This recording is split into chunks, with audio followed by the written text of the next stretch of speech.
Hello दोस्तों, आप लोग कैसे हैं। हमारे यूट्यूब चैनल में आप लोगों का स्वागत है। आज मैं आप लोगों को देवी गीत सुनाने जा रही हूँ। अगर आप लोगों को पसंद आए तो लाइक और शेयर करना और मेरे यूट्यूब चैनल को सब्सक्राइब करना।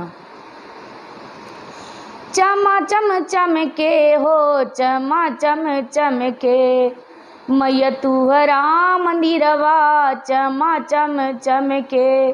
मैया तुहरा मंदिरवा चमा चम चमके, मैया के दुआरे एक बालक पुकारे, मैया के दुआरे एक बालक पुकारे, चमा चम चमके हो, चमा चम चमके, मैया बालक के विद्या चमा चम चमके, मैया बालक के विद्या चमा चम चमके, मैया तुहरा मंदिरवा चमा चम चमके, मैया के दुआरे एक, मैया के दुआरे एक निर्धन पुकारे, मैया के दुआरे एक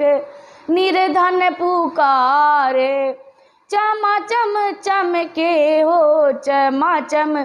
चमके, मैया निर्धन के धाना चमा चम चमके, मैया निर्धन के धाना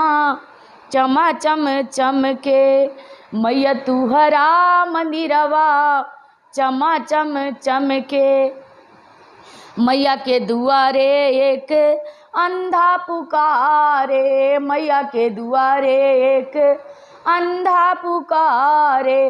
चमा चम चमके हो, चमा चम चमके, मैया अंधे के नैना चमा चम चमके, मैया अंधे के नैना चमा चम चमके, मैया तुहरा मंदिरवा चमा चम चमके, मैया तुहरा मंदिरवा चमा चम चमके, मैया के दुआरे एक बाझिन पुकारे, मैया के दुआरे एक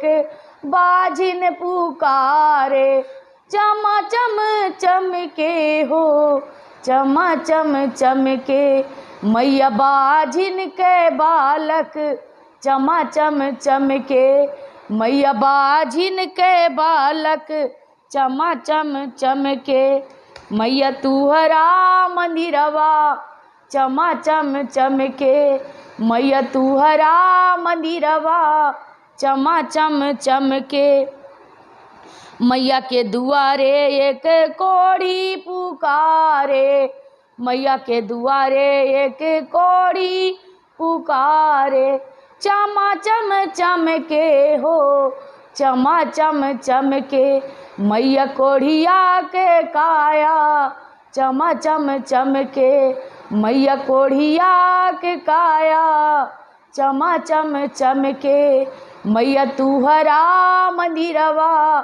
चमा चम चमके, मैया तुहरा मंदिरवा चमा चम चमके। Thank you.